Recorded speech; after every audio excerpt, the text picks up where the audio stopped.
Bien, vamos a resumir estos dos aspectos, porque si nosotros vemos la obligación, la estaríamos viendo desde la perspectiva que son las normas espirituales, los elementos de la conducta que prescribe la Biblia para todos aquellos que pretenden vivir conforme a sus preceptos.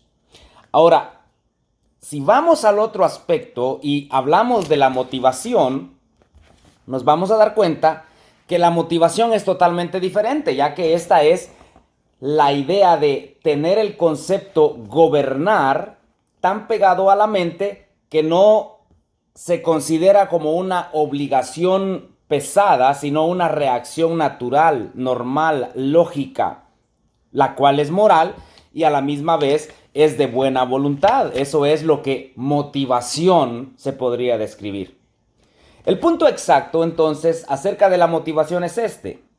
Si no existe la motivación adecuada, y esto le pido por favor ponga mucha atención, si no existe la motivación adecuada, las tareas difíciles y poco agradables, estas llegan a ser cargas pesadas que se hacen a medias o definitivamente no se hacen en absoluto porque no hay la motivación correcta.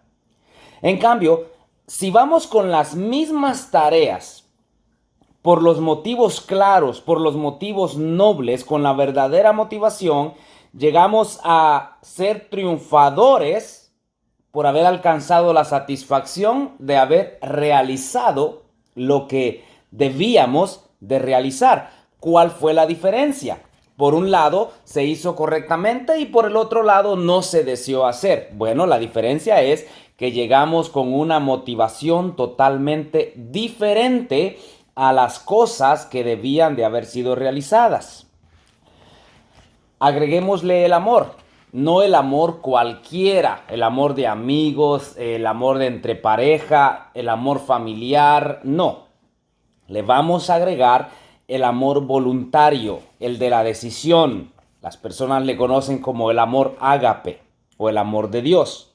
Ahora, este amor estimula al ser humano para que busque el bienestar de su prójimo tal y como lo buscaría para sí mismo. Y esta es una regla según la escritura, Mateo capítulo 7, verso 12, que podemos buscar el bienestar de nuestro prójimo, lo cual en la Biblia se le conoce como la regla de oro. Y esta, estimados oyentes, es la base de la obligación cristiana. El amor voluntario, el amor que se conoce como ágape, gobierna al creyente. Y cuando le gobierna, estaría creando en él una manera de vivir y una mentalidad de modo que la persona llegue a practicar la buena voluntad activa entre sus semejantes. Y al hablar de la voluntad activa nos estamos refiriendo a la que hace, no solo habla.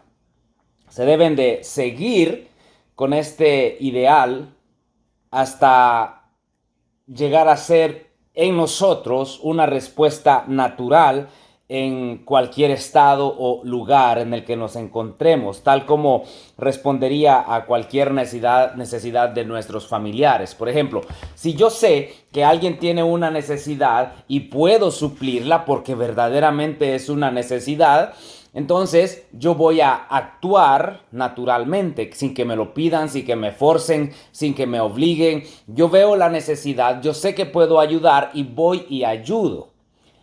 Lo mismo como si fuese una necesidad personal, como si fuese una necesidad propia. Si yo sé que tengo la necesidad y tengo los medios para salir de esa necesidad, pues voy y lo hago. Así deberíamos de tratar con nuestros semejantes. Pero la diferencia entre el por qué algunas personas lo hacen y por qué otras personas no lo hacen es sencillamente por la motivación. La motivación es importantísima en la vida de las personas que van a hacer algo por ellos mismos o por alguien, ya que si no tienen la motivación correcta, por eso muchas personas se dejan vencer al extremo de que ellos mismos destruyen sus propias vidas por las cosas que hacen.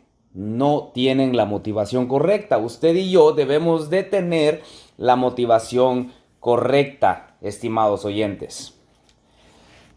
El cumplimiento de las obligaciones, aunque sean difíciles, por muy difíciles que sean, puede volverse una alegría si uno está motivado por la buena voluntad activa, y practicarla es una reacción natural, o sea, es algo que está en nosotros. Comencemos con una responsabilidad para dar un poco más de énfasis a este punto, que usualmente provee una buena indicación del nivel de compromiso que verdaderamente tiene una persona cuando se involucra en algo. Vamos a ver primero el aspecto de las obligaciones del esposo y luego vamos a hablar algo acerca de las obligaciones entre padres e hijos. Así que, por favor, no se vaya, quédese acá, vamos a escuchar esto ya que será de mucha utilidad para cada uno de nosotros. Mire, o mejor dicho, escuche.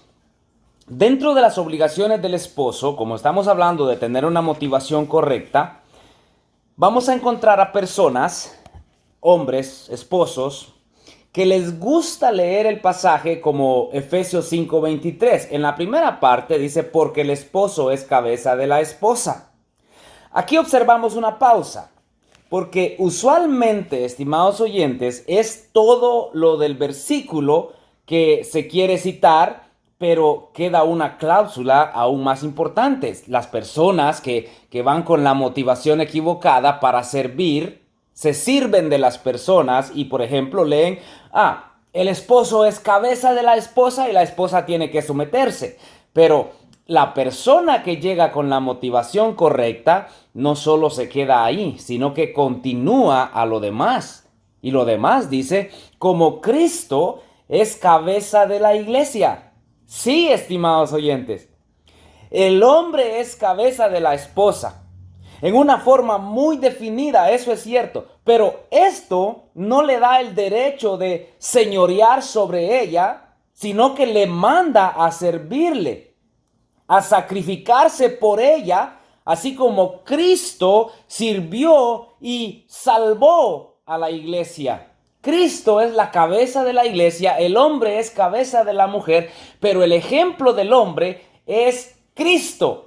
Cristo es el ejemplo. No se trata de mandar, de enseñorear, de liderar y hacer todo lo que quiero, sino de dar el ejemplo de Cristo en mi liderazgo como esposo.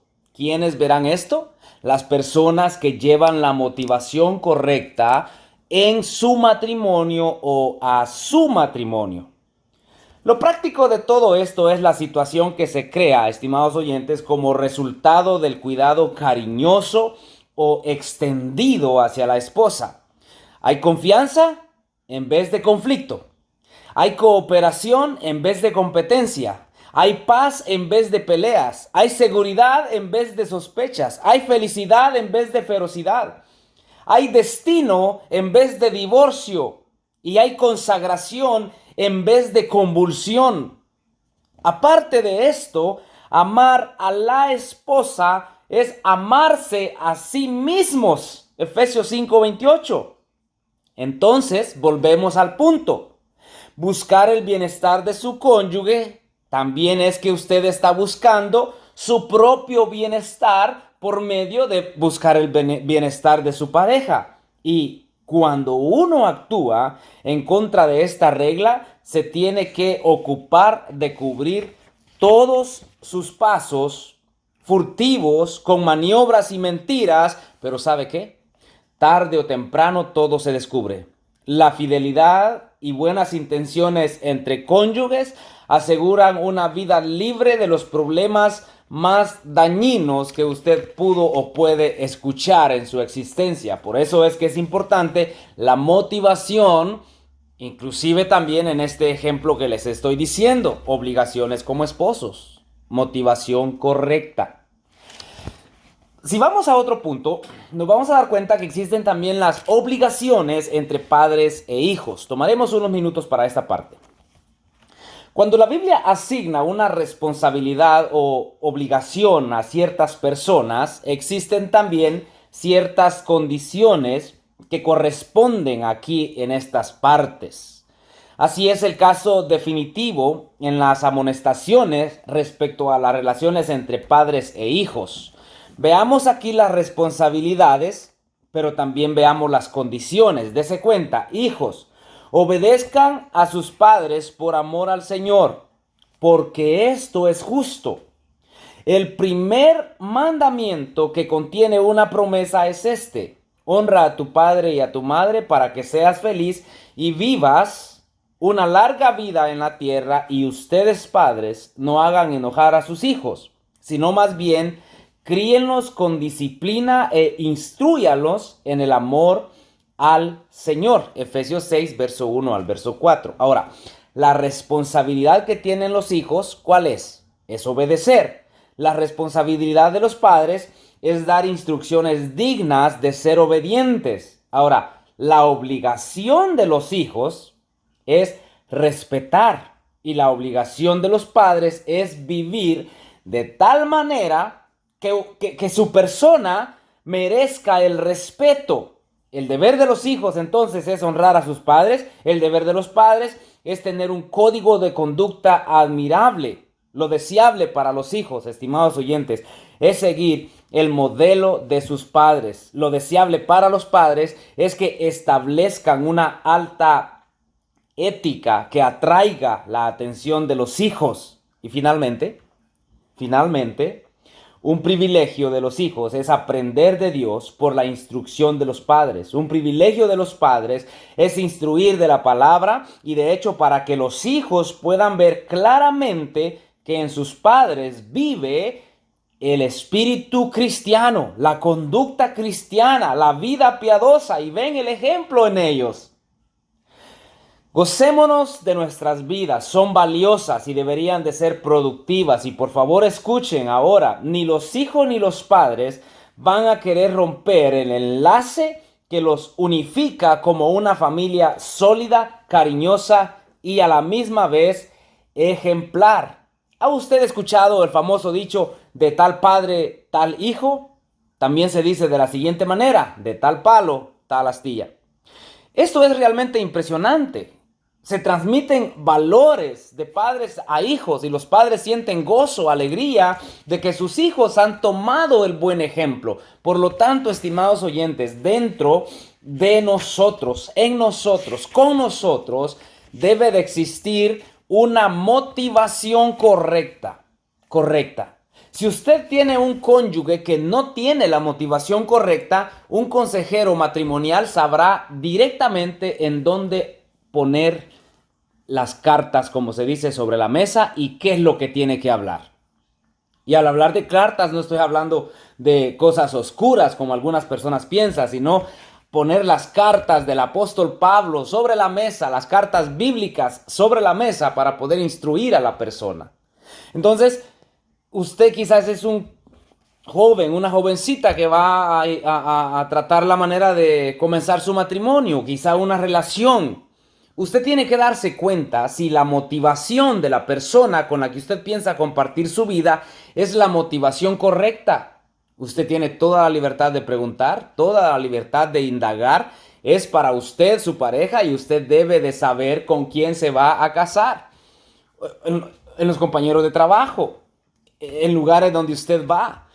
¿Cuál es la motivación que usted lleva? ¿Cuál es la motivación con la que usted llega a un lugar?